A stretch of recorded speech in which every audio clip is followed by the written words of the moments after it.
দৃঢ়তা মান্যতার হাত ধরে নিয়ে গিয়ে জাবিরের পাশ দাঁড় করায়। অতপর কান্না লুকিয়ে মেকি হেসে বলে, তোমাদের দুজনকে একসাথে কত সুন্দর মানায়। একদম আল্লাহর তৈরি করা জুটি তোমরা। যদি মান্যতা আপু এই বোকামিটা না করতো তাহলে তোমরা এতদিনে এক হতে। যাই হোক, এতদিন যা হয়নি তা এবার হবে। তোমাদের এক হবার পালা এবার। আনিকা চৌধুরী এগিয়ে এসে দৃঢ়তাকে টেনে ধরে বলেন, এসব তুমি কি বলছো দৃঢ়তা? নিজের স্বামীকে এভাবে অন্য কারো হাতে তুলে দেবে তুমি? জোর করে আমি কোনো সম্পর্ক টিকিয়ে রাখতে চাই না। দুজন ভালোবাসার মানুষের পথেও বাধা হতে চাই না। তাই আমি সিদ্ধান্ত নিয়ে ফেলেছি চাচি। তুমি একদম সঠিক সিদ্ধান্ত নিয়েছো দৃঢ়তা। তুমি চিন্তা করো না, প্রয়োজনে আমরা আরও ভালো ছেলে দেখে দেব তোমার জন্য। তোমার দেনমোহরও মিটিয়ে দেয়া হবে। আপনাদের মহানুভবতার জন্য ধন্যবাদ, কিন্তু সেসবের প্রয়োজন নেই। দেনমোহরের হিসেব না হয় তালাকের পরই হবে। এখন আপাতত আপনারা আপু আর মিস্টার জাবিরের বিয়ের ব্যবস্থা করুন। জাবির মান্যতার হাত শক্ত করে ধরে বলে, আমি আর দেরি করতে চাই না। যত দ্রুত সম্ভব এই বিয়েটা হবে ততই ভালো। আমি মান্যতার মা বাবার সাথে যোগাযোগ করছি। ওনাদের অংশগ্রহণ ছাড়া তো কোনো কিছুই সম্ভব নয়। আলমগীর খান ও মনোয়ারা বেগম এসে উপস্থিত হন চৌধুরী বাড়িতে। আলমগীর খান আসতেই মৌনতা ছুটে গিয়ে নিজের বাবাকে জড়িয়ে ধরে। আলমগীর খান তো এভাবে নিজের মেয়েকে দেখে অবাক হয়ে যান, বলে ওঠেন, মান্যতা, তুই তুই কোথায় চলে গেছিলি মা আমার? আর এখন আবার ফিরে এলি, তাও এখানে? সেসব অনেক কাহিনী আব্বু, আমি তোমায় পরে সব বলবো। পরে বলবি মানে কি? দৃঢ়তার শাশুড়ি আমাদের জরুরি তলব করায় আমরা এখানে এলাম, কিন্তু এখানে এসে তোকে দেখতে হবে জানলে কখনোই আসতাম না। আম্মু! চুপ, একদম আমাকে আম্মু বলে ডাকবি না। তুই জানিস তোর জন্য আমাকে আর তোর আব্বুকে কত অপমান সহ্য করতে হয়েছে। আমাদের কথা বাদই দে, তুই বিয়ের আসর থেকে পালিয়ে যাওয়ায় দৃঢ়তাকে এই বিয়েটা করে নিতে হয়েছে। তারপরও কত কষ্ট সহ্য করেছে জানিস? আর তুই এখন আবার ড্যাং ড্যাং করে চলে এসেছিস। কেন এসেছিস তুই?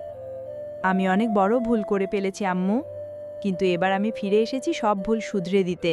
কিভাবে সব ভুল শোধরাবি তুই? আমার নাতিকে বিয়ে করে। হঠাৎ করে আমিনা চৌধুরী সেখানে প্রবেশ করে কথাটা বললেন। তার কথা শুনে মনোয়ারা বেগম হতবাক সুরে বলেন, এসব কি বলছেনটা কি আপনি? হ্যাঁ, আমরা তো মান্যতার সাথেই জাবিরের বিয়ে ঠিক করেছিলাম, কিন্তু মান্যতা পালিয়ে যাবার কারণে আপনারা ওই অনাথ মেয়েটাকে মানে দৃঢ়তাকে আমাদের নাতির ঘাড়ে ঝুলিয়ে দেন। এখন যখন মান্যতা আবার ফিরে এসেছে তখন সবকিছু ঠিক করে নিলেই হয়। তাছাড়া জাবিরও তো মান্যতাকেই ভালোবাসে। পাগল হয়ে গেছেন নাকি আপনারা? দৃঢ়তার সাথে জাবিরের বিয়ে হয়েছে, আর এখন মান্যতার? ছি, আপনারা এসব ভাবলেনও বা কি করে? আমি এটা কিছুতেই হতে দেব না। শুনুন, আপনাদের অনুমতি নেয়ার জন্য এখানে ডাকা হয়নি। আপনাদের মান্যতার মা বাবা হিসেবে এই বিয়েতে অংশগ্রহণের জন্য ডাকা হয়েছে। আপনারা মানুন বা না মানুন, মান্যতার জাবিরের বিয়ে হবে, তাও 1 সপ্তাহের মাঝে। মৌনতা আরও কিছু বলতে যাবেন এমন সময় আলমগীর খান বলে ওঠেন, আমি এই বিয়ের প্রস্তাবে রাজি। এমনিতেও জাবিরকে আমার ভীষণ পছন্দ হয়েছিল। আমার মেয়েটার বোকামোর জন্য। যাই হোক, এখন যদি আপনারা ওকে নিজেদের বাড়ির বউ করতে চান তাহলে আমার কোনো আপত্তি নেই। এসব তুমি কি বলছো মান্যতার বাবা? একবার ভেবে দেখেছো লোকে কি বলবে? এসব কথা সমাজে ছড়িয়ে পড়লে আমরা কাউকে মুখ দেখাতে পারবো আদৌ? আর তুমি দৃঢ়তার কথাটাও একবার ভাবো। ভাবার কি আছে এখানে? দৃঢ়তাকে তো জাবির স্বেচ্ছায় বিয়ে করেনি, আর না দৃঢ়তা করেছে। নেহাতি। তাই বলে এখন তুমি নিজের মেয়ের সংসার গড়ার জন্য নিজের ভাতিজির সংসার ভাগবে? দেখো, আমি তোমার মতো এত মহান নই। তোমার যদি মহানুভবতা দেখাতে গিয়ে নিজের মেয়ের সুখ সহ্য না হয় তাহলে সেটা তোমার ব্যাপার, কিন্তু আমার কাছে আমার মেয়ের সুখই প্রাধান্য পাবে। এমনিতেই ও একটা ভুল সিদ্ধান্ত নিয়েছে। এখন যদি ওকে আবার আমরা বাড়িতে ফিরিয়ে নিয়ে যাই তাহলে কি ভবিষ্যতে আর কেউ ওকে বিয়ে করবে? আর সেখানে এই চৌধুরী পরিবারের বউ হলে ও যা সুখ আর ঐশ্বর্যে থাকবে তা তো আর কোথাও পাবে না। আর আমিও ব্যবসায়িক দিক দিয়ে লাভবান হব। ছি, তোমার মতো একটা নীচ মানসিকতার লোকের সাথে এতদিন সংসার করেছি, ভাবতেও আমার লজ্জা করছে। শুধুমাত্র তোমার কথা রাখতেই দৃঢ়তাই বিয়েটা করেছিল, আর তুমি? দৃঢ়তা, দৃঢ়তা, দৃঢ়তা! আমার ভাইয়ের মেয়ের প্রতি আমার যতটা টান নেই তার থেকে বেশি টান তোমার দেখি। ওকে যে ওর মা বাবার মৃত্যুর পর আমি মেয়ের মতো বড় করেছি সেটাই অনেক। তার জন্য এটা করা ওর কর্তব্য ছিল। আমি যদি ওর দেখভাল না করতাম তাহলে তো এতদিনে রাস্তায় রাস্তায় ঘুরতো। বাহ, তোমার কথা যত শুনছি তত অবাক হচ্ছি। মেয়েটার দেখভাল করেছো জন্য ওর জীবন এখন তুমি নষ্ট করে দেবে? মান্যতা এবার বিরক্তের স্বরে বলে, আম্মু তুমি বেশি ভাবছ। দৃঢ়তার এই বিয়েতে কোনো অসুবিধে নেই, বরঞ্চ ও তো নিজেই বলেছে ও আমার আর জাবিরের মধ্যে থেকে সরে যাবে। ও নিজেই এই বিয়ের আয়োজন করছে। কি? মনোয়ারা বেগম হতবাক হয়ে যান। মান্যতা মনোয়ারা বেগম ও আলমগীর খানকে গেস্ট রুমের দিকে রেখে আসলো। যদিও বা মনোয়ারা বেগম এখানে থাকতে চাইছিলেন না, কিন্তু স্বামীর জোড়াজুড়িতে বাধ্য হন। মান্যতা এভাবে হেঁটে হেঁটেই যাচ্ছিল, এমন সময় হঠাৎ কেউ একজন তার হাত ধরে টান দেয়। মান্যতা ভয় পেয়ে বলে, কি? কিন্তু কেউ তার মুখ চেপে ধরে। মান্যতা এবার ভালো করে খেয়াল করে দেখে এটা জাবির। মান্যতার ভয় দূর হয়, জাবিরও তার মুখ থেকে হাত সরায়। মান্যতা লাজুক স্বরে বলে, আপনি? হ্যাঁ আমি। এতগুলো দিন অনেক কষ্ট দিয়েছ আমায়, বিয়ের মঞ্চে আমায় বসিয়ে রেখে পালিয়ে গেছো, কিন্তু এবার আর আমি তোমায় পালাতে দেব না। বলেই টান দিয়ে জাবির মান্যতাকে নিজের বুকের আরও কাছে টেনে নিয়ে বলে, এবার আমি তোমায় নিজের এত কাছে আনবো যে তুমি চাইলেও আমার থেকে দূরে যেতে পারবে না। বলেই জাবির মান্যতার কপালে একটা চুমু খায়। এমন সময় হঠাৎ কোনো কিছু একটা পড়ে যাবার শব্দ পেয়ে দুজনের ধ্যান ভাঙে। জাবির দূরে সরে যায়। মান্যতা একটু এগিয়ে এসে দেখে দৃঢ়তা ফ্লোরে পড়ে থাকা একটা ভাঙা গ্লাস তুলছে। মান্যতা বলে, উফ, দৃঢ়তা তুইও না একটা কাজও দেখে করতে পারিস না? এমন সময় একটা কাজ লেগে দৃঢ়তার হাত কেটে যাওয়া দেখে মান্যতা বলে, আরে হাত কেটে ফেললি, দেখি খুব ব্যথা হচ্ছে তাই না? জাবিরও ততক্ষণে সেখানে এসে দাঁড়ায়। দৃঢ়তা তার দিকে তাকিয়ে অনমনে বলে, খুব। দৃঢ়তা নিজের জন্য বরাদ্দ রুমে এসে বিছানায় শুয়ে কাঁদতে শুরু করে। তার চোখের সামনে বারংবার মান্যতা ও জাবিরের ঘনিষ্ঠ দৃশ্যগুলো ভেসে উঠছিল। দৃঢ়তা বলে ওঠে, কেন আল্লাহর, কেন আমার ভাগ্যে এত কষ্ট কেন লিখে রাখলে তুমি? আমি জাস্ট পারছি না সহ্য করতে, তুমি আমাকে আরও ধৈর্য দাও আল্লাহ। এমন সময় হঠাৎ করে মনোয়ারা বেগম দৃঢ়তার রুমে চলে আসেন। তিনি এসে দৃঢ়তাকে এভাবে কাঁদতে দেখে ঘাবড়ে গেলেন। তার চোখেও জল এলো। তিনি ক্রন্দনরত স্বরে বললেন, দৃঢ়তা। দৃঢ়তা মনোয়ারা বেগমের কণ্ঠস্বর শুনে উঠে বসল, চোখের জল মুছে বলল, চাচি তুমি? মনোয়ারা বেগম এগিয়ে এসে দৃঢ়তাকে জড়িয়ে ধরেন, বলেন, আমার থেকে কিছু লুকাতে হবে না, আমি বুঝতে পারছি তোর কষ্টটা। কেনই অন্যায় মেনে নিচ্ছিস দৃঢ়তা? তুই না চাইলে কিন্তু মান্যতা জাবিরকে বিয়ে করতে পারবে না। কিন্তু আমি চাই যে এই বিয়েটা হোক। এসব কি তুই মন থেকে বলছিস? তোর চোখ কিন্তু অন্য কথা বলছে। দৃঢ়তা মেকি হেসে বলে, আমার মনের খবর কি কেউ করে চাচি? মান্যতা আপু, মিস্টার জাবির ওনারা তো শুধু নিজের সুখের খোঁজ করছেন, আমি না হয় তাদের সেই সুখের পথকে সুগম করে দিলাম। কিন্তু এসব করে তো তুই কোনো লাভ পাবি না, বরং তোকে আরও দুঃখ পেতে হবে। জোর করে এই সম্পর্কটাকে টিকিয়ে রেখেও আমি কোনো লাভ পাবো না চাচি। মিস্টার জাবির আমাকে কখনো ভালোবাসবে না, উনি মান্যতা আপুকে ভালোবাসেন, আর তাই আমি ওনাদের সুখী দেখতে চাই। আর তোর সুখের কি হবে? সুখ? আমার জীবনে যদি আল্লাহ সুখ লিখে রাখেন, তাহলে একদিন আমি ঠিকই সেই সুখের দেখা পাবো। এমন সময় আনিকা চৌধুরী এসে বলেন, আমি দৃঢ়তার সাথে একমত। চাচি। হ্যাঁ দৃঢ়তা, শুরুতে যখন তুমি জাবিরের সাথে মান্যতার বিয়েটা মেনে নিয়েছিলে, তখন আমি ভীষণ রেগে গিয়েছিলাম তোমার উপর। তোমার বোকামি আর ভালো মানুষই দেখে আমি ভীষণ ক্ষোভ প্রকাশ করেছিলাম। কিন্তু তারপর যখন ঠান্ডা মাথায় সব ভাবলাম, তখন মনে হলো তোমার সিদ্ধান্ত ভুল নয়। কারণ তুমি যদি এই বিয়েতে মত না দিতে, তাহলে জাবির সহ এই বাড়ির সবাই তোমার উপর অত্যাচারের মাত্রা বাড়াতো। তুমি কখনো একটা স্বাভাবিক লাইফ পেতে না। তাছাড়া জাবির যেই ধরনের ছেলে, ও হয়তো মান্যতাকে। বাদ দাও সেসব, তুমি ঠিক পথেই হাঁটছ। জাবির তোমার যোগ্য নয়, আর না তো এই পরিবার। তুমি একটা ভালো লাইফ ডিজার্ভ করো, যা এখানে কখনোই পাবে না। কিন্তু ও আবার কিভাবে স্বাভাবিক জীবনে ফিরবে বেয়ান? এই সমাজ একজন ডিভোর্সি মেয়েকে কতটা নিচ নজরে দেখে, সেটা তো আপনিও জানেন। একটা কথা কি জানেন, রাত যত গভীর হয় প্রভাত তত নিকটে আসে। আমাদের হয়তো এখন পরিস্থিতি দেখে মনে হচ্ছে দৃঢ়তার জীবনে গভীর আধার নেমেছে, কিন্তু এমনটা হতে পারে যে এই আধারের শেষেই ও নিজের জীবনে আলোর দেখা পাবে। মনোয়ারা বেগম দৃঢ়তার মাথায় হাত রেখে বলেন, তাই যেন হয়। আমার মেয়ে আর স্বামীর জন্য দৃঢ়তার জীবনটা নষ্ট হয়ে গেল। এরপরও একটা স্বাভাবিক জীবন না পেলে যে আমি কখনো নিজেকে ক্ষমা করতে পারবো না। কারণ ওর মায়ের মৃত্যুর আগে আমি ওকে কথা দিয়েছিলাম ওকে নিজের মেয়ের মতো আগলে রাখবো। কিন্তু তুমি সেই দায়িত্ব পালনে একদম সফল চাচি। আর যার প্রতি আমার অভিযোগ থাকুক, তোমার প্রতি আমার কোনো অভিযোগ নেই। একমাত্র তুমি ছিলে বলে আমি মায়ের অভাব কখনো বোধ করিনি। আনিকা চৌধুরীও বলেন, হ্যাঁ, আমি দৃঢ়তার কাছে আপনার ব্যাপারে অনেক শুনেছি। আপনি যেইভাবে ওকে আগলে রেখেছেন সেটা আজকালকার যুগে কজনই বা করে। ওকে নিয়ে আর চিন্তা করবেন না, আমি আছি তো। আমার নিজের জীবন এই চৌধুরী পরিবারের জন্য তছনছ হয়ে গেছে, কিন্তু দৃঢ়তের জীবন আমি তছনছ হতে দেব না। ওর জীবন সাজিয়ে দেওয়ার দায়িত্ব আমার। গোটা চৌধুরী বাড়ি সেজে উঠেছে বর্ণিল সাজে। জাবির ও মান্যতার বিয়ে উপলক্ষে বিরাট আয়োজন করা হয়েছে। যদিও বা আগামীকাল তাদের বিয়ে, তবে এখন থেকেই উৎসবের আমেজ লেগেছে। যদিও বা এই বিয়ে নিয়ে অনেক হাসাঠাট্টাও হচ্ছে, কারণ কিছুদিন আগেই জাবিরের বিয়ে হয়েছে। এখন সেই বিয়ের মাস না ঘুরতেই বউয়ের চাচাতো বোনের সাথে বিয়ে, ব্যাপারটা বেশ হাস্যরস তৈরি করেছে। একই সাথে অনেকে দৃঢ়তার জন্য দুঃখ পোষণ করছিল। তেমনি বিয়েগাড়িতে আসা এক অতিথি বলছিলেন, শুনেছেন আপনারা, কিছুদিন আগে তো এই মেয়েটার সাথে জাবিরের বিয়ে ঠিক হয়েছিল, কিন্তু মেয়েটা বিয়ের আসর থেকে পালিয়ে যায়। তারপর তো ওর চাচাতো বোনের সাথে বিয়েটা হয়, এখন আবার ওই মেয়েটা ফিরে আসায় ওর সাথে বিয়ে হচ্ছে। কি কেছা, কি কেছা! আরেকজন বলেন, ওমা, কি বলছেন আপনি? আর ওই মেয়েরও বা কেমন রুচি? পালিয়ে যখন গিয়েছিলি তখন আবার নিজের বোনের সংসার নষ্ট করতে ফিরে এলি কেন? মান্যতা দূর থেকে এসব কথা শুনে ফেলে। তার ভীষণ অস্বস্তি হয় এসব শুনে। সে রেগে সামনের দিকে এগোতে থাকে। একটু দূরে গিয়ে এই দৃঢ়তার মুখোমুখি হয়। দৃঢ়তার হাসি মুখে বিয়ের সব আয়োজনে অংশ নিচ্ছিল। মান্যতা দৃঢ়তার উদ্দেশ্যে বলে, আচ্ছা দৃঢ়তা, আমি কি তোর সংসার নষ্ট করছি? তোরও কি এটা মনে হয়? মনে হলে বল আমায়, আমি এই বিয়েটা ভেঙে দিয়ে চলে যাব। তবু মানুষের কথা শুনতে পারবো না। অন্যের কথা এত গুরুত্ব দিও না আপু। তুমি যা করছো নিজের সুখের জন্যই করছো। মানে তুইও আমায় ঘুরে ফিরে স্বার্থপরই বলছিস?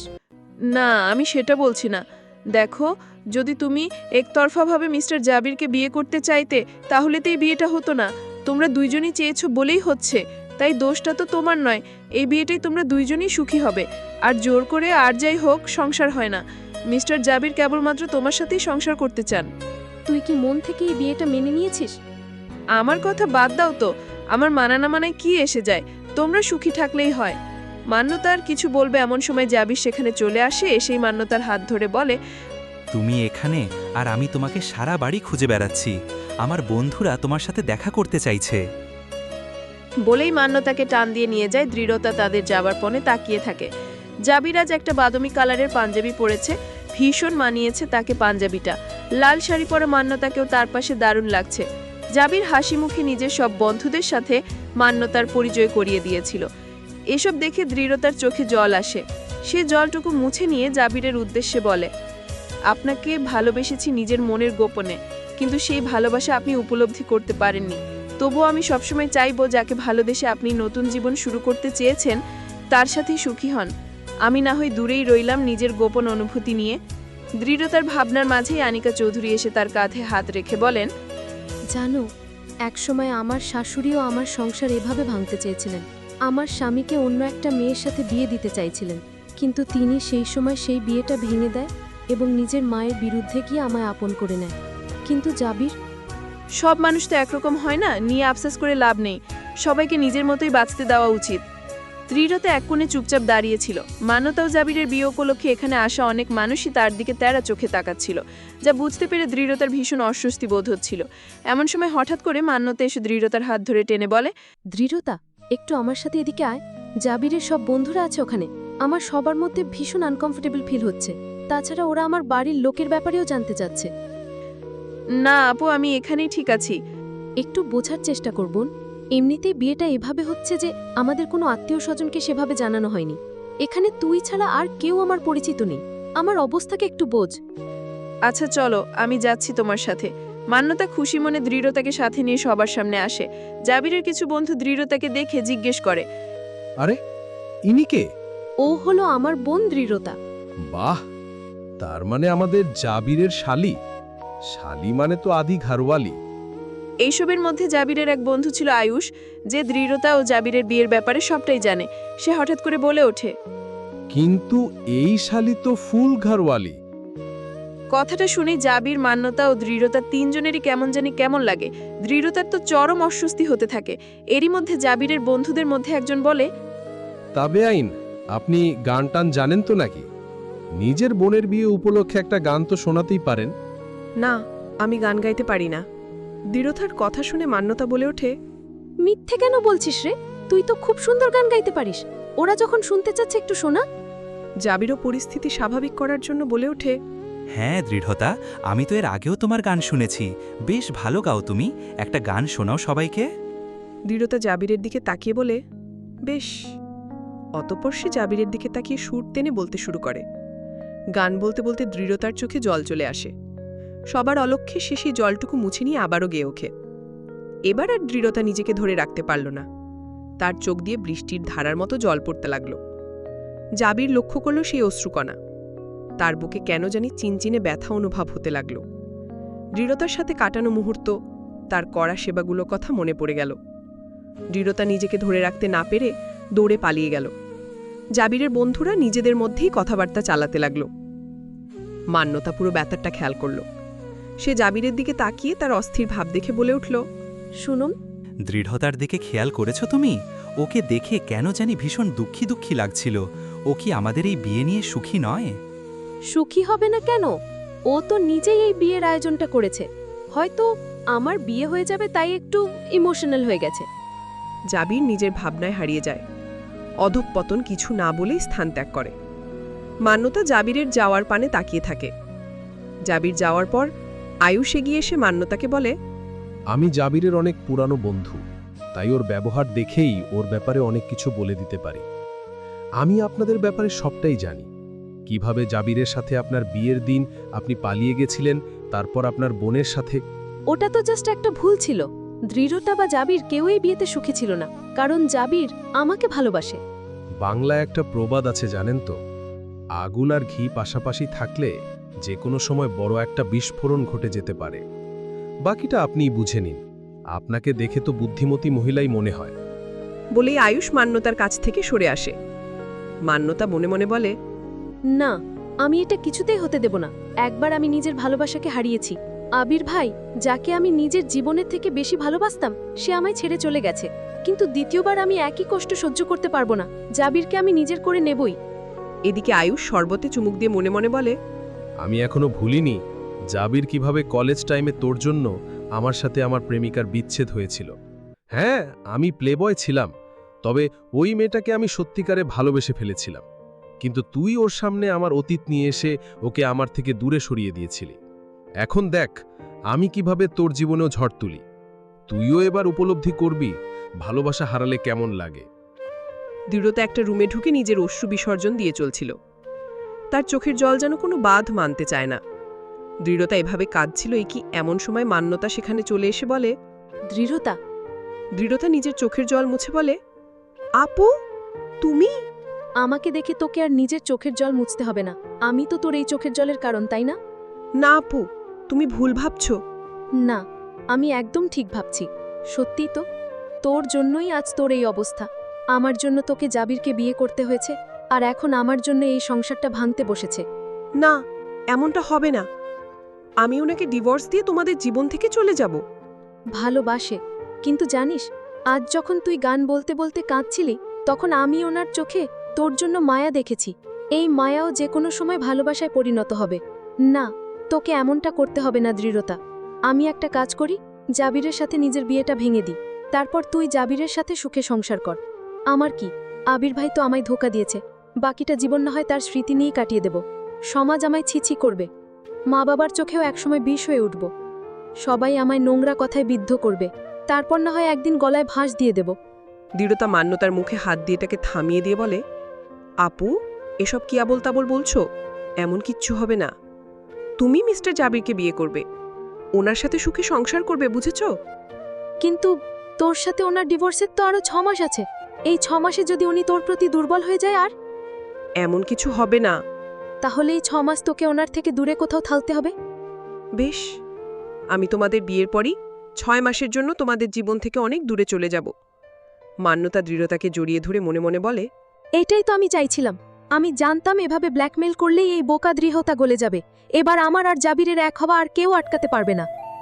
দৃঢ়তা নিজের হাতে মান্যতা ও জাবিরের গায়ে হলুদ উপলক্ষে হলুদ বাড়ছে। আনিকা চৌধুরী কিছু কাজে ব্যস্ত ছিলেন। সেসব কাজ শেষ করে এসে দৃঢ়তাকে এভাবে বসে থেকে হলুদ বাড়তে দেখে তিনি ভীষণ রেগে যান। দৃঢ়তার হাত ধরে টেনে তুলে বলেন, এসব কি করছো তুমি দৃঢ়তা? তোমার মাথা ঠিক আছে তো? জোরপূর্বক হেসে বলে, মাথা ঠিক থাকবে না কেন চাচি? আজ আমার বড় বোনের বিয়ে বলে কথা, সেই উপলক্ষে আমি একটু হলুদ বাটতে পারবো না? শুধু হলুদ বাটা কেন, আমি তো আজ আপুকে হলুদও মাখাবো নিজের হাতে। আনিকা চৌধুরী ব্যথাতুর চোখে দৃঢ়তার দিকে তাকিয়ে তার মাথায় হাত বুলিয়ে বলেন, আমি আল্লাহর কাছে শুধু একটা জিনিসই চাই, আমার জীবনে আমি যেসব কষ্ট দেখেছি তার পুনরাবৃত্তি যেন তোমার জীবনে না ঘটে। তুমি যেন জীবনে সুখের দেখা পাও, আমার ভাগের সুখও যেন আল্লাহ তোমায় দেন। আর জাবিরের মতো কাপুরুষের সাথে অবশ্যই সেই কাঙ্ক্ষিত সুখ তুমি পাবে না। তোমার উপযুক্ত কারোর সাথেই যেন সেই সুখের ভাগিদার হও তুমি। আনিকা চৌধুরী এসবই বলছিলেন এমন সময় ললিতা চৌধুরী এসে দৃঢ়তার উদ্দেশ্যে বলেন, এই মেয়ে, তোমার হলুদ বাটা হলো? মান্যতার গায়ে হলুদের সময় তো হয়ে এলো। জি, হয়ে এসেছে, আমি নিয়ে যাচ্ছি। বলি দৃঢ়তা হলুদগুলো একটা বাটিতে নিয়ে রওনা দেয়। দৃঢ়তা যাওয়ার পরই ললিতা চৌধুরী আনিকা চৌধুরীর উদ্দেশ্যে বলেন, আপা, একটা কথা বলি, কিছু মনে করিও না। তুমি আমার ছেলেকে খুব হিংসা করো, তাই না? কি বলছিস তুই ছোট? কেন হিংসা করতে যাব আমি তোর ছেলেকে? সেটা তো তোমার কথা শুনেই বোঝা যায়। আমার ছেলেকে তুমি কাপুরুষ বলো কোন সাহসে? এসব বলে তুমি কি বোঝাতে চাও, যে আমি একটা কাপুরুষের জন্ম দিয়েছিলাম? আরে তর্কের খাতিরে ধরেই নিচ্ছি আমি একটা কাপুরুষের জন্ম দিয়েছিলাম, কিন্তু তুমি নিজের কথা ভাবো। তুমি তো একটা মৃত বাচ্চার জন্ম দিয়েছিলে, জীবনে মা ডাক শোনার সৌভাগ্যও হয়নি তোমার। কতটা পাপী তুমি! ছোট, গলা নামিয়ে, তোমার মতো বন্ধা মানুষের এত উঁচু গলা মানায় না। ললিতা চৌধুরীর কথা শুনে আনিকা চৌধুরীর চোখে জল চলে আসে। তার পুরানো ক্ষত যেন আবার তাজা হয়ে ওঠে। মনে পড়ে যায় সন্তান হারানোর বেদনা। দৃঢ়তা হলুদ নিয়ে উপস্থিত হয়েছে গায়ে হলুদের স্থানে। অতঃপর সবাই মিলে ভীষণ আনন্দ করে গায়ে হলুদের আয়োজন শুরু হবে। মান্যতার কিছু বান্ধবী আর জাবিদদের কিছু আত্মীয় স্বজন উপস্থিত আছে এখানে। মান্যতারই এক বান্ধবী দৃঢ়তার উদ্দেশ্যে বলে, তোমাকে দেখে আমি সত্যি ভীষণ অবাক হচ্ছি। তুমি কিভাবে এত সহজে নিজের স্বামীর ভাগ কাউকে ছেড়ে দিলে? আমি হলে তো কখনোই পারতাম না। দৃঢ়তা কিছু বলার আলী মান্যতা বলে ওঠে, সবাইকে কি তোরা নিজেদের মতো হিংসুটে আর স্বার্থপর ভাবিস? আমার বোন মোটেই অমন নয়, ও বুঝদার। ও জানে জাবির শুধু আমাকে ভালোবাসে, আর ওর মনে অনুভূতি শুধু আমার জন্য। সেজন্যই আর আমাদের মাঝে বাধা হয়ে দাঁড়ায়নি, কারণ ও চায় আমি আর জাবির সুখী হই। তাছাড়া আমার বোনের কি কোনো দিক দিয়ে কম আছে নাকি? দেখবি ও জীবনে আরো ভালো জীবন সঙ্গী পাবে, যে ওকে সুখী রাখবে। এবার মান্যতা সেই বান্ধবী মান্যতার উদ্দেশ্যে বলে, সেটা তো চাইলে তুইও অন্য একটা জীবনসঙ্গী বেছে নিতে পারতিস। এভাবে নিজের বোনের সংসার ভাঙছিস কেন? দৃঢ়তা বলে ওঠে, আপু, আমার সংসার ভাঙছে না। এই সংসারটা কখনো আমি গড়িইনি। এই পরিবারে কেউ আমায় মেনে নেয়নি, আর হয়তো কখনো মানতও না। তাই এই নিয়ে আপুর ওপর আমার কোনো রাগ নেই। দেখলি, এই হলো আমাদের দৃঢ়তা।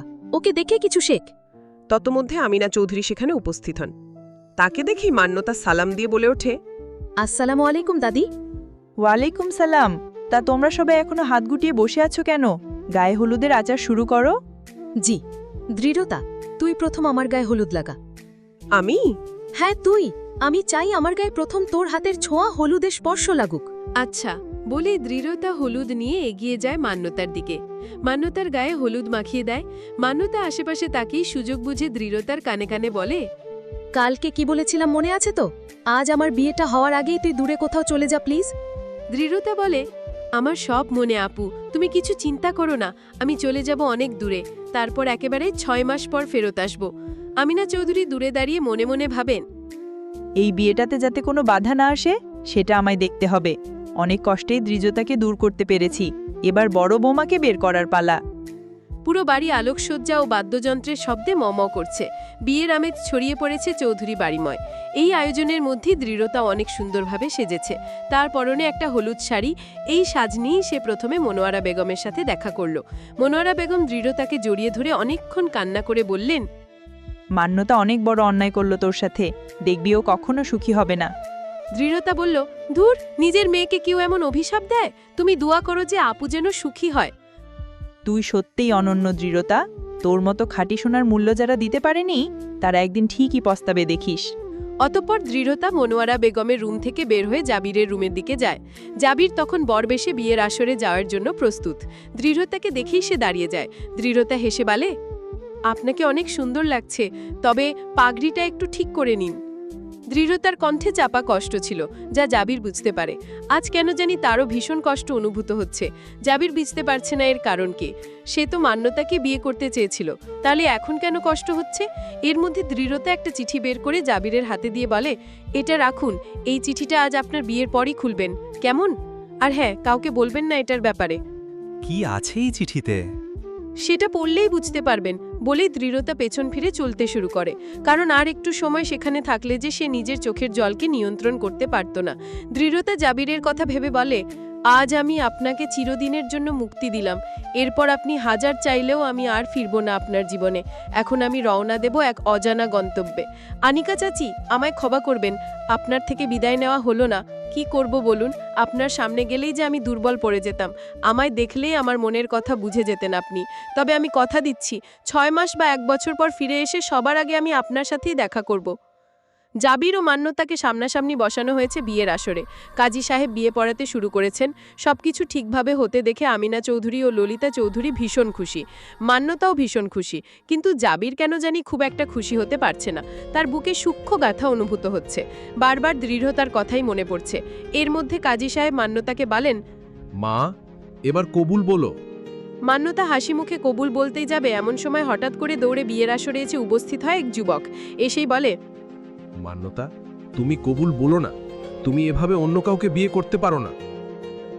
মান্যতা কণ্ঠটা শুনেই হতবাক হয়ে দাঁড়িয়ে পড়ে, যুবকটির দিকে তাকিয়ে বলে, আবির ভাই, তুমি? মান্যতা সহ উপস্থিত সবাই হতবাক চোখে আবিরের দিকে তাকিয়ে থাকে। মান্যতা বিয়ের আসর থেকে উঠে দাঁড়িয়ে ছুটে যায় আবিরের কাছে। অতঃপর বলে, আবির ভাই, তুমি কোথা থেকে এলে? তুমি তো আমায় ছেড়ে পালিয়ে গিয়েছিলে। তোমায় ভরসা করে আমি বিয়ের আসর থেকে পালিয়ে গিয়েছিলাম, আর তুমি তার বিনিময়ে আমায় ধোঁকা দিলে। আমি তোকে ধোঁকা দেইনি মান্যতা। আমি সেই দিন কাজী ডেকে তোকে ফিরিয়ে আনতে চেয়েছিলাম, কিন্তু মাঝ রাস্তায়। আবির আর কিছু বলার আগে আমিনা চৌধুরী বলে ওঠেন, সিকিউরিটি, কোথায় তোমরা? এভাবে হুট করে যে কেউ বাড়িতে ঢুকে পড়ছে, এসবের জন্য কি তোমাদের বেতন দেয়া হয়? দ্রুত এসে একে বের করে দাও। আর মান্যতা, তুমি এসে বিয়ের আসরে বসো। এই প্রতারকের কথা শোনার কোনো দরকার নেই। মান্যতা আমিনা চৌধুরীর দিকে তাকিয়ে বলে, দাদি প্লিজ একটু অপেক্ষা করুন, আবির ভাই থেকে আমায় শুনতে দিন। ওর কথা কি শুনবে তুমি? ও যা বলবে সব মিথ্যা। যেই ছেলে তোমায় মিথ্যা প্রতিশ্রুতি দিয়ে পালিয়ে গেছিল, তার কথা বিশ্বাস করবে তুমি? চুপ করুন আপনারা। আজ আমি আপনাদের সব অপকর্ম তুলে ধরব। জানিস মান্যতা, যেদিন আমি আমাদের বিয়ের জন্য কাজী ডাকতে গেছিলাম, সেদিন হঠাৎ রাস্তার মাঝে একটা কালো গাড়িতে করে কিছু মুখোশ পরা লোক এসে আমায় তুলে নিয়ে যায়। এরপর তারা আমায় নিয়ে গিয়ে এতদিন একটা বদ্ধ ঘরে আটকে রেখেছিল। এজন্যই আমি এতদিন তোর কাছে ফিরতে পারিনি। কিন্তু আমি রোজ ওই লোকগুলোর কথা শুনতাম যে ওদের ফোনে কেউ বলতো আমাকে বেঁধে রাখতে। এমনকি গতকাল তো ওরা আমায় মেরে ফেলারও পরিকল্পনা করেছিল। কিন্তু আমি চালাকি করে পালিয়ে আসি। তারপর সিলেট থেকে সোজা ঢাকার বাস ধরে আজ ঢাকায় আসি। প্রথমেই আমি তোদের বাসায় যাই, কিন্তু সেখানে তোর খোঁজ পাই না। তারপর কিছু প্রতিবেশীর সাথে কথা বলে সবটা জেনে এখানে ছুটে এলাম। কিন্তু এখানে এসে এমন কিছু দেখব ভাবিনি। তুই আমাকে ছেড়ে এই লোকটাকে বিয়ে করবি মান্যতা? না, আমি শুধু তোমাকে ভালোবাসি আবির ভাই। এই বিয়েটা তো আমি বাধ্য হয়ে করছিলাম, কারণ আমি ভেবেছিলাম তুমি আমায় ঠকে পালিয়ে গেছো। ললিতা চৌধুরী আমিনা চৌধুরীর উদ্দেশ্যে বলেন, আম্মা, এসব কি হচ্ছে? আমি তো কিছুই বুঝতে পারছি না। আমিনা চৌধুরী এগিয়ে এসে মান্যতাকে বলেন, এই প্রতারককে তুমি বিশ্বাস করবে মান্যতা? আমরা এত কিছুর পরও তোমাকে আমাদের বাড়ির বউয়ের স্বীকৃতি দিতে রাজি হয়েছি, আর তুমি... আমার উপর কোনো দয়া করেননি আপনারা। আপনাদের বাড়ির ছেলেই তো আমাকে বিয়ে করার জন্য পাগল ছিল। এজন্য তো আমার বোনটাকে ত্যাগ করতেও দুবার ভাবেনি। এখন আমি বুঝতে পারছি এই সব কিছু তোমাদেরই প্ল্যান। মিস্টার জাবির, আপনি নিশ্চয়ই আবির ভাইকে আটকে রেখেছিলেন, তাই না? যাতে করে আমায় নিজের করে পেতে পারেন।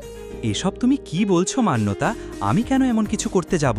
যে আমাকে পাওয়ার জন্য দৃঢ়তার মতো এত ভালো মেয়েটাকে ছেড়ে দিতে পারে, তার জন্য আর এটা এমন কি? কিন্তু আপনি কান খুলে শুনে রাখুন মিস্টার জাবির, আমি আপনাকে বিয়ে করব না।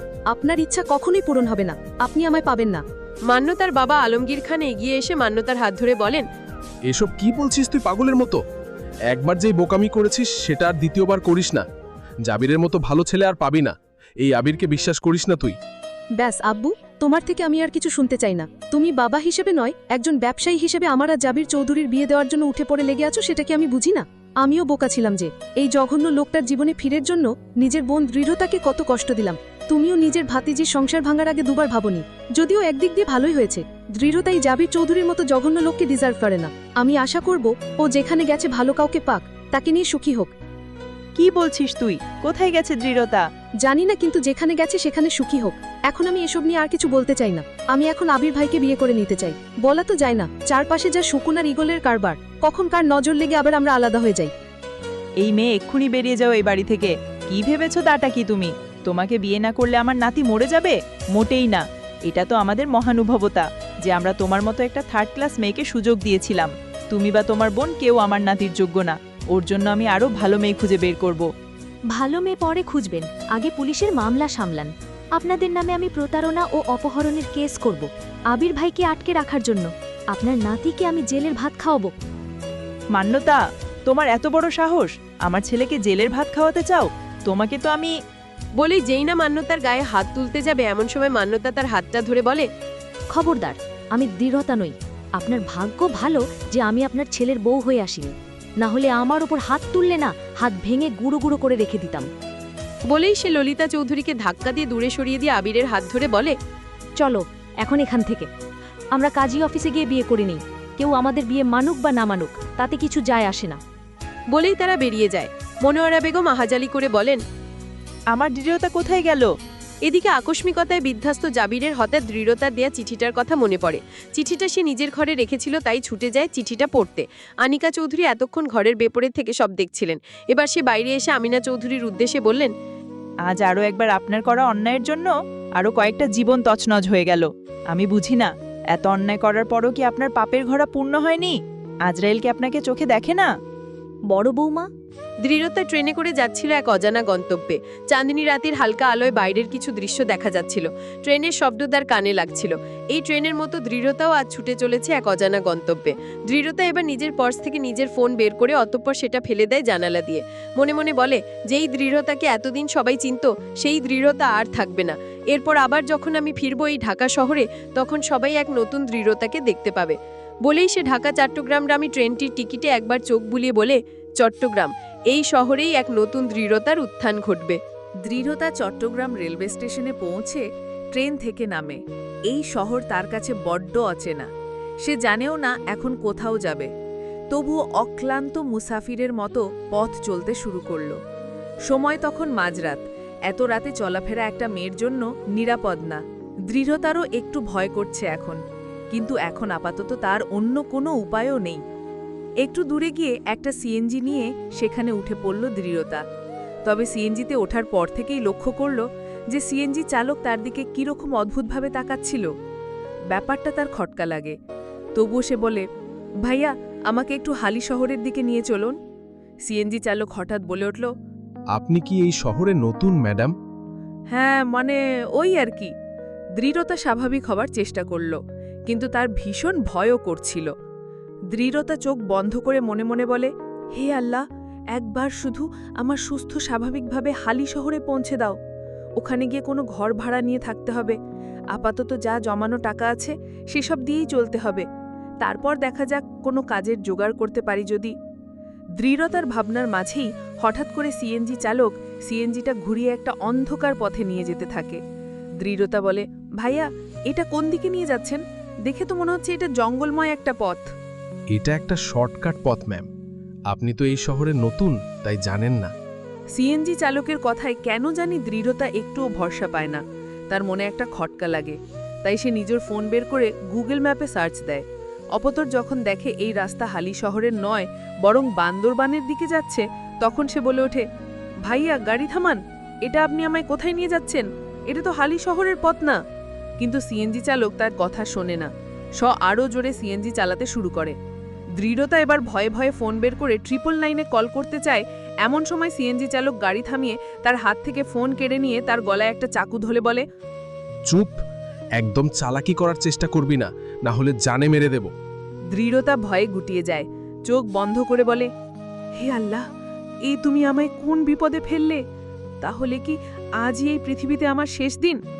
জাবির নিজের রুমে এসে দরজা বন্ধ করে দৃঢ়তার লেখা চিঠিটা হাতে নিয়ে বসে আছে। বারবার করে সে চিঠিতে লেখা হৃদয়ে বিদারক কথাগুলো পড়ছে।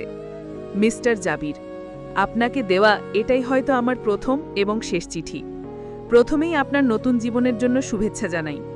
আশা করি যাকে ভালোবেসে নিজের জীবনসঙ্গী হিসেবে বেছে নিয়েছেন তার সাথে অনেক সুখী হবেন।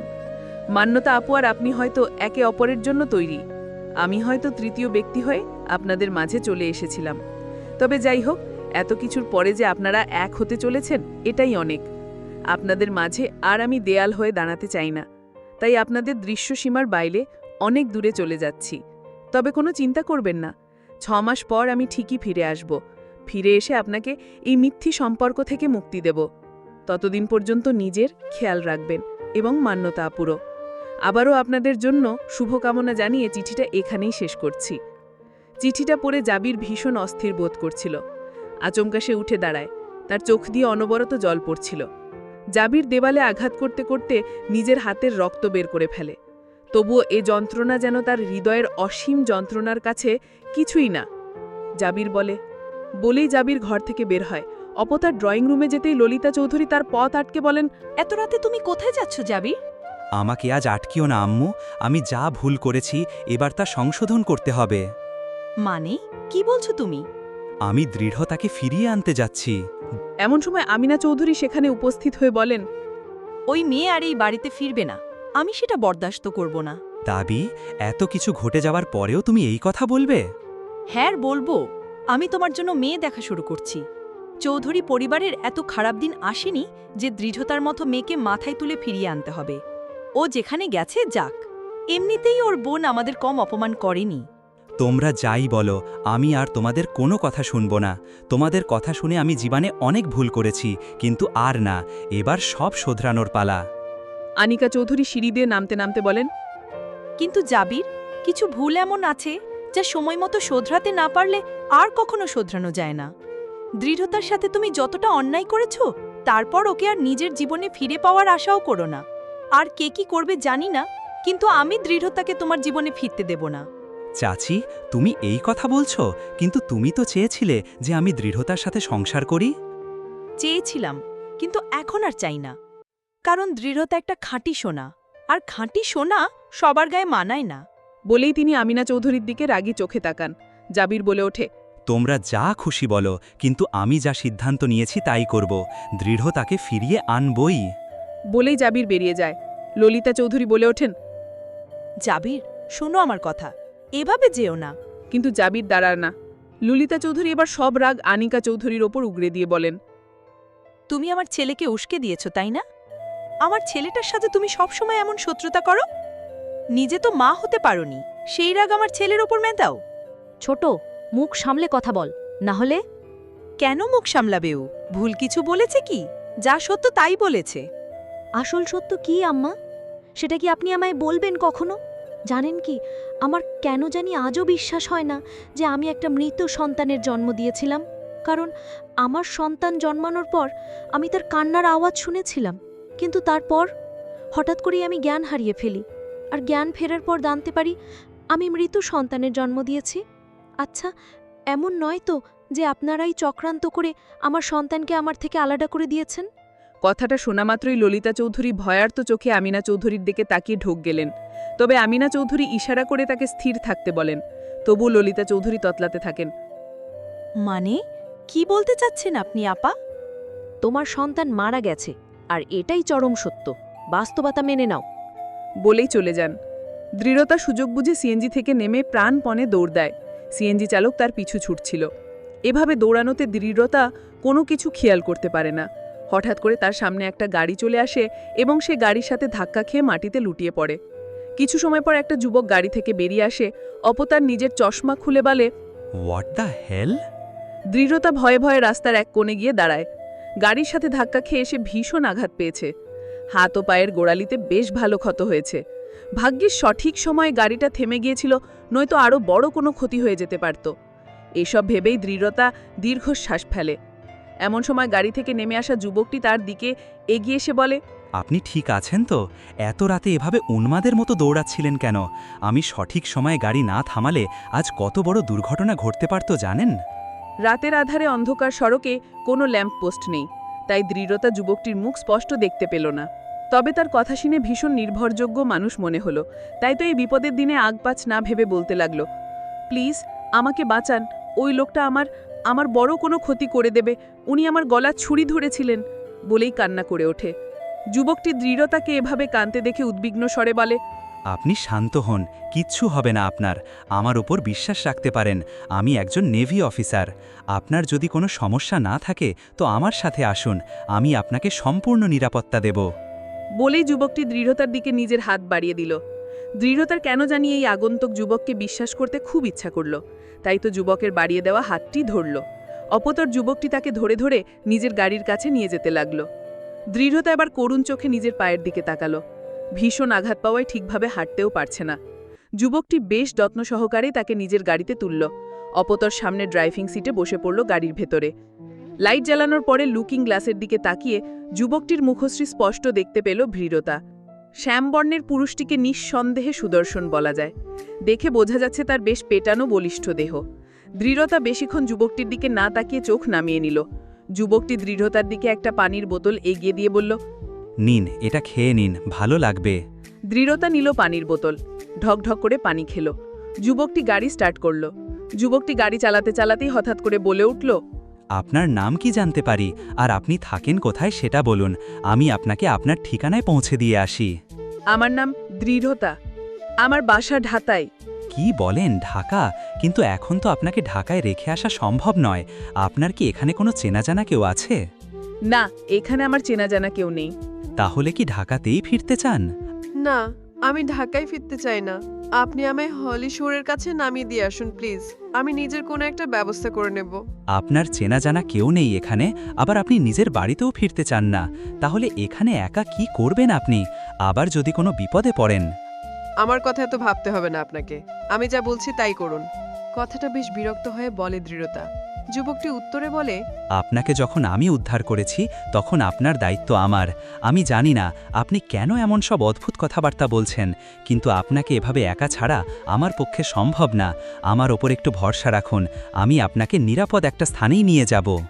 বলেই যুবকটি নিজের মতো গাড়ি চালাতে শুরু করলো। দৃঢ়তা বুঝল না তার কি এই যুবকটির ওপর ভরসা করা উচিত নাকি নয়, কিন্তু কোনো প্রতিবাদও করল না। কয়েক ঘন্টা পর যুবকটি গাড়ি এনে থামালো একটি ফ্ল্যাটের সামনে। অতঃপর দৃঢ়তাকে গাড়ি থেকে নামতে বলল। দৃঢ়তা এবার কিছুটা ভয় পেয়ে বলল, আপনি আমায় কোথায় নিয়ে এসেছেন? ভয় পাবেন না, এটা একটা নিরাপদ স্থান। এখানে আমার খুব ভরসাযোগ্য একজন মানুষ থাকে, তার ভরসাতেই আপনাকে নিয়ে এসেছি। বলেই যুবকটি দৃঢ়তাকে আস্তে করে গাড়ি থেকে নামায়। অতঃপর দৃঢ়তাকে নিয়ে ফ্ল্যাটের ভেতরে প্রবেশ করে। লিফটে উঠে কিছু সময় পর লিফটের দরজা খুলে যায় ৮ম ফ্লোরে গিয়ে। যুবকটি দৃঢ়তাকে নিয়ে লিফট থেকে নামে। অতঃপর একটু এগিয়ে গিয়ে একটা দরজার সামনে গিয়ে কলিং বেল বাজে। কিছু সময় পর একজন মহিলা এসে দরজা খুলে দেয়। যুবকটি মহিলাটিকে দেখেই স্মিত হাসে। অতঃপর বলে, আসসালামু আলাইকুম ভাবি, এত রাতে বিরক্ত করার জন্য দুঃখিত।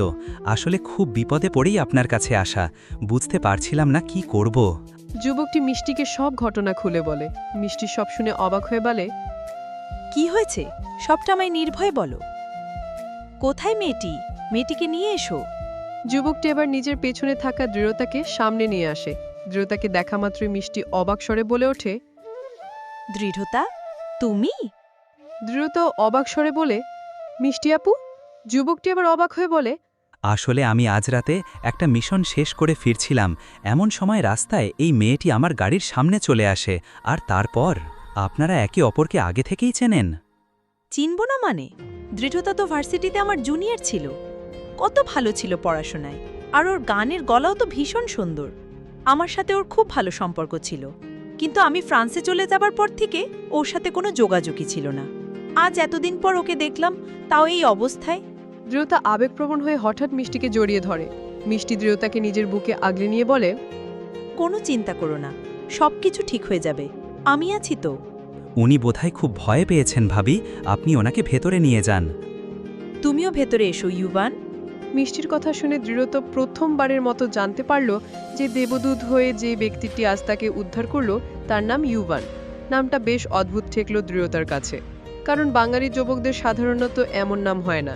এদিকে ইউভান আবারও একটা স্মিত হাসি দিয়ে বলল, আজ না অন্য একদিন, তাছাড়া এখন থেকে তো আমার এখানে আসা যাওয়া চলতেই থাকবে, কারণ আপনার কাছে যে আমার এক দায়িত্ব রেখে যাচ্ছি। যদিও জানি আপনি ওনার যথেষ্ট খেয়াল রাখবেন, তবুও অনুরোধ করছি ওর খেয়াল রাখবেন। এ নিয়ে তোমায় একদম চিন্তা করতে হবে না, দৃঢ়তাকে আমি নিজের বোনের মতো আগলে রাখব। বেশ, নিশ্চিন্ত হলাম। এবার তাহলে আমি আসি ভাবি। বলেই সে এবার দৃঢ়তার দিকে তাকিয়ে বলে, আসি মিস দৃঢ়তা, বলে আবারও সেই স্মিত হাসি দিল। দৃঢ়তার চোখ ভরে সেই হাসিটা দেখল। এই শামপুরুষের হাসিতে যেন এক অদ্ভুত মায়া লুকিয়ে আছে। ইউভান আর দাঁড়ালো না। যেভাবে মুহূর্তের মধ্যে এসেছিল দৃঢ়তার সামনে, ঠিক সেভাবেই হাওয়া হয়ে গেল। মিষ্টি দৃঢ়তাকে বলল, জানো, ইউবান আমার স্বামী রাফসানের সাথে নেভিতে একসাথে জব করে। আমার স্বামীর জুনিয়রও। তবে ওদের সম্পর্ক দুই ভাইয়ের মতো। আমাকেও তো ভাবির মতোই দেখে।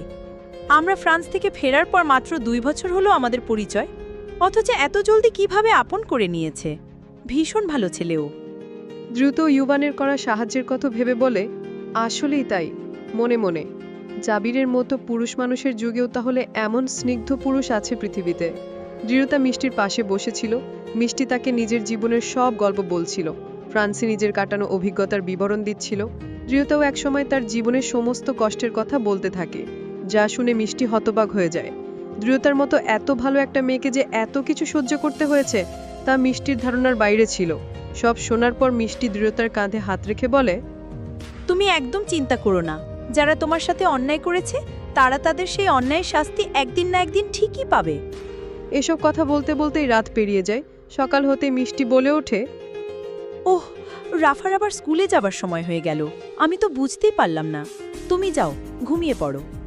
আচ্ছা আপু, বলেই মিষ্টি কিচেনের দিকে চলে যায় আর দৃঢ়তা গেস্ট রুমের দিকে। বিছানায় শুয়ে পড়তেই তার ঘুম পেয়ে যায় আর নিজেদের জীবনের দুঃখেরগুলোর স্মৃতিচারণ করতে করতে ঘুমিয়ে পড়ে। এদিকে মিষ্টি কিচেনে গিয়ে রান্না করতে করতে ভাবে, আমার জীবনেও তো একসময় কত কষ্ট ছিল।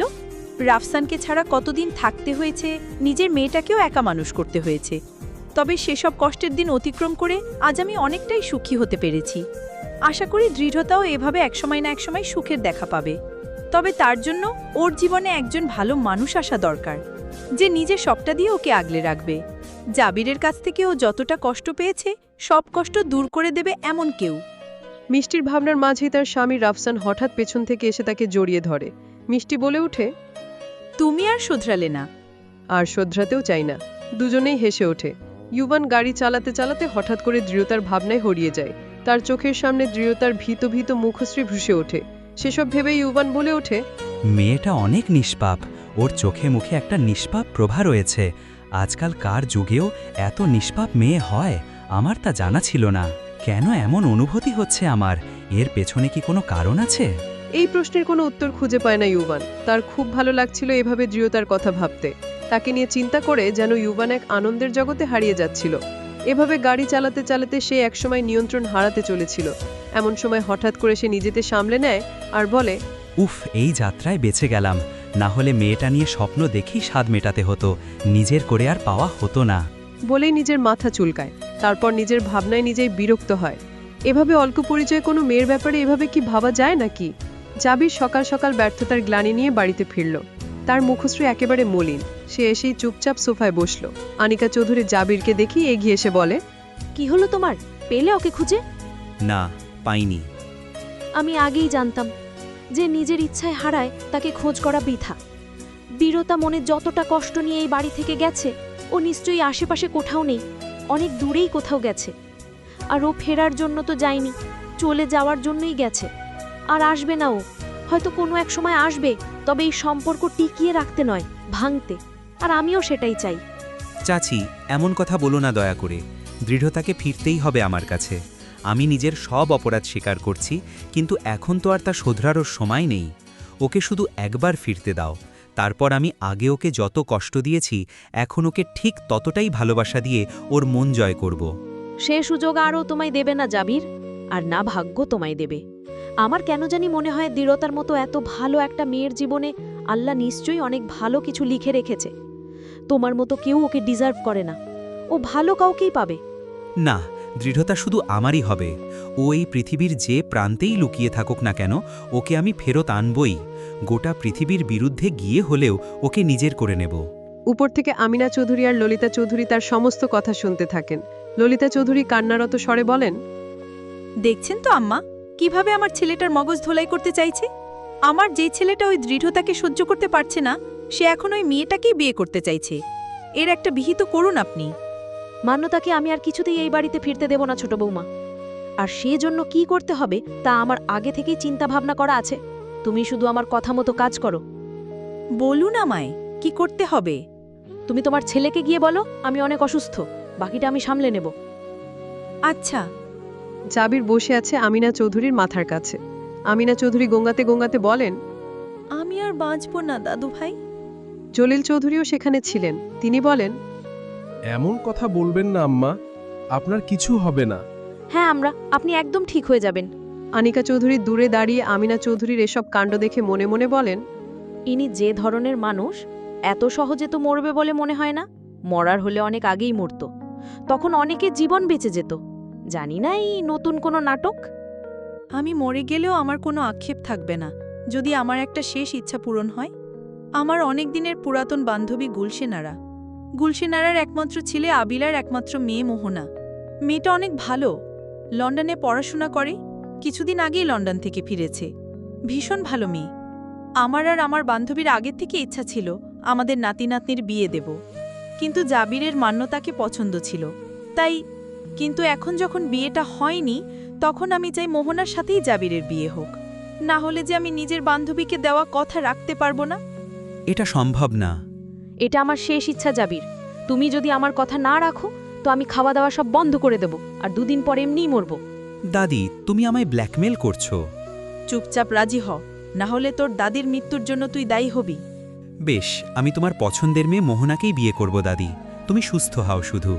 দৃঢ়তার রাফাকে কোলে নিয়ে বসে আছে। মেয়েটা অনেক মিষ্টি আর দৃঢ়তার সাথে বেশ ভাব জমে গেছে। মিষ্টি দৃঢ়তাকে রাফসানের সাথে পরিচয় করিয়ে দিয়ে বলে, এই দেখো দৃঢ়তা, যার কথা তোমাকে বলেছিলাম একদিন, কাল তো ও ঘুমোচ্ছিল, তাই তোমার সাথে আর দেখা হয়নি। জানো, মেয়েটার জীবনে না অনেক কষ্ট। তোমার ব্যাপারে তোমার মিষ্টি আপুর কাছে অনেক কিছুই শুনেছি। শোনো, তোমায় কিন্তু নিজের নামের মতো দৃঢ় হতে হবে। নিজেকে শক্ত করার চেষ্টা করো, আর চাইলে মিষ্টির কাছে ট্রেনিং নিতে পারো। ও তোমায় একদম শক্ত হতে শিখিয়ে দেবে। ফ্রান্সে থাকতে ও যা ফাইট করেছে না, আর ভীষণ জেদি তেজিও ছিল। হয়েছে, এসব আর বলতে হবে না। দৃঢ়তা, তুমি তো এখনো কিছু খাওনি, যাও ফ্রেশ হয়ে এসো, আমি তোমার জন্য কিছু বানিয়ে আনছি। দৃঢ়তা মাথা নাড়ায়।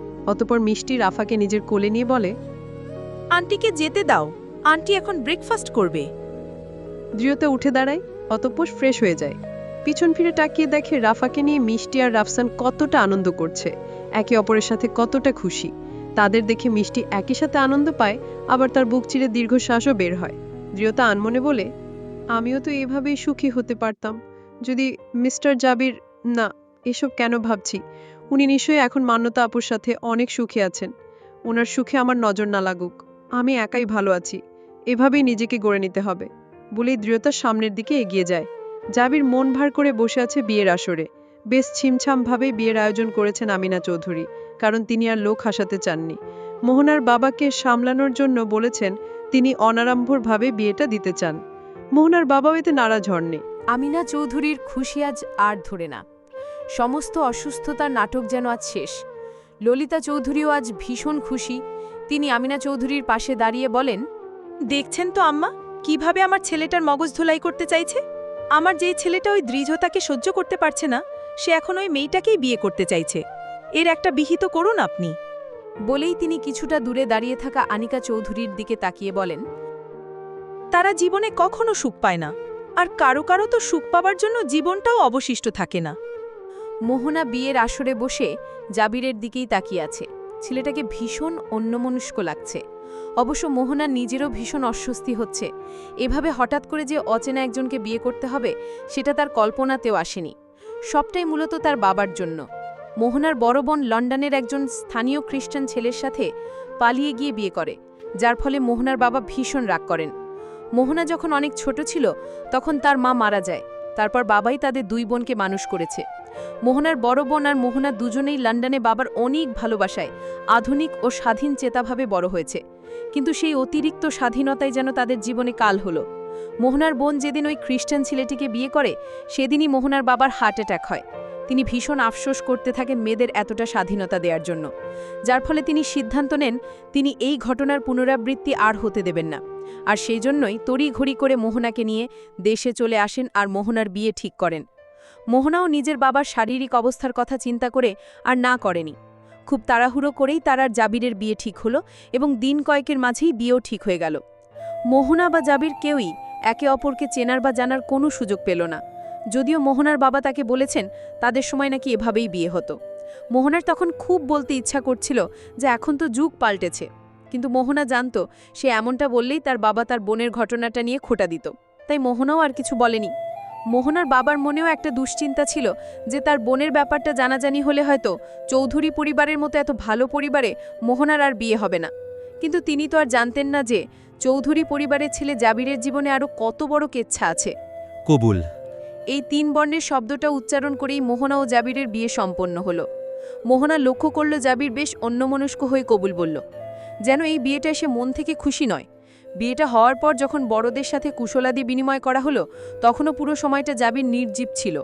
এসব দেখে মোহনার বুক চিরে দীর্ঘশ্বাস বের হলো। তাহলে কি বোনের করা ভুল দিতে গিয়ে মোহনার বাবা তাকে কোনো এক নরকের দিকে ঠেলে দিল? দৃঢ়তা খাবার খেয়ে সবেমাত্র বেলকনিতে এসে দাঁড়ায়। এমন সময় কারো উপস্থিতি উপলব্ধি করে পেছন ফিরে তাকায়। ইউভানকে দেখে খানিকটা অবাক হয়ে বলে, আপনি? ইউভান দৃঢ়তার পাশে এসে দাঁড়িয়ে বলে, জি। মৃদুস্বরে বলে দৃঢ়তা আবার দৃষ্টি ফিরিয়ে নিল। ইউভান দৃঢ়তার পাশে এসে দাঁড়িয়ে বলল, জানেন, আমি যখন 4-5 বছরের ছিলাম আমার মা বাবাও তখন এক দুর্ঘটনায় আমায় একা ফেলে রেখে চলে যায়। তবে আমার ভাগ্য একটু ভালো ছিল, আমার এক চাচি ছিল যিনি কখনো আমায় মায়ের অভাব বোধ করতে দেননি। তারা দুজন এভাবেই একসময় একে অপরের দুঃখ বিলাস করতে করতে কখন যে একে অপরের মাঝে হারিয়ে যায় টেরই পায়নি। এর মধ্যে গগন জুড়ে হাহাকার শুরু হয়, বৃষ্টি পড়তে শুরু করে দেয়। ইউভান বলে, মোহনা এক হাত ঘোমটা দিয়ে বাসর ঘরে বসে আছে। আমিনা চৌধুরী তাকে এখানে বসিয়ে দিয়ে গেছেন। মোহনা এখন চুপচাপ অপেক্ষা করে চলেছে তার সদ্য বিবাহিত স্বামী জাবিরের জন্য। 1, 2, 3 এভাবে ধীরে ধীরে সময় অতিবাহিত হয়, কিন্তু জাবিরের আসার কোনো নাম নেই। মোহনা যে কখন এভাবে ঘুমিয়ে পড়ে টেরই পায় না। সকালে ঘুম থেকে উঠে যখন লক্ষ্য করে জাবির সারারাত আসেনি, তখন তার বুক চিরে দীর্ঘশ্বাস বের হয়।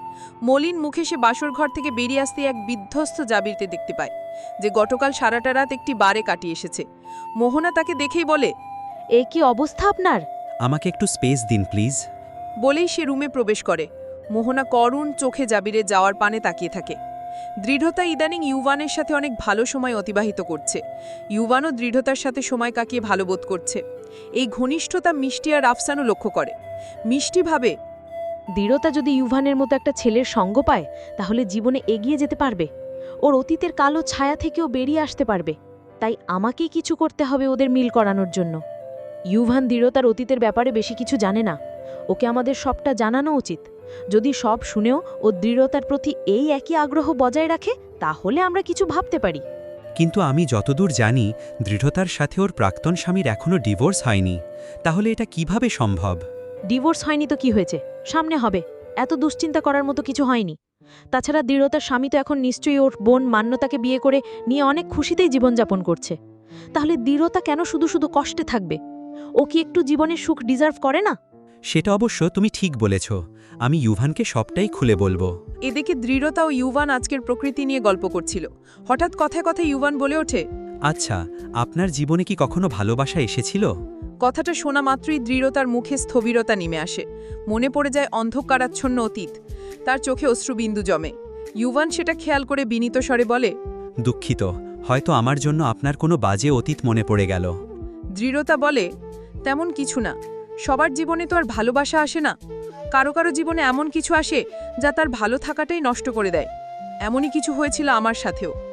আমার জীবনে এমন একজন এসেছিল যে আমার ভালোবাসা নয়, আমার ভালো থাকাটাই নষ্ট করে দিয়েছিল।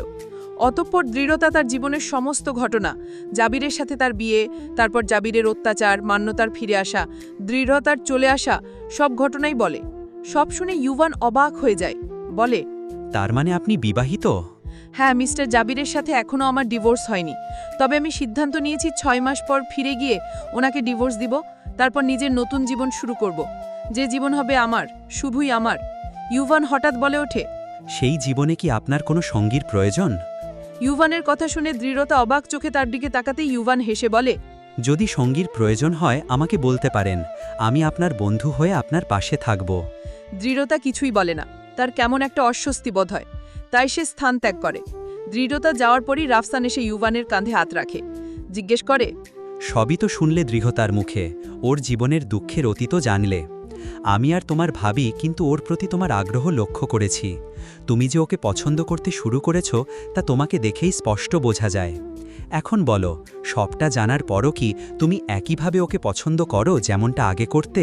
রাফসান ইউভানের উত্তর শুনে অবাক হয়। ইউভান বলে, আমি এখন দৃঢ়তাকে আগের থেকেও বেশি ভালোবাসি।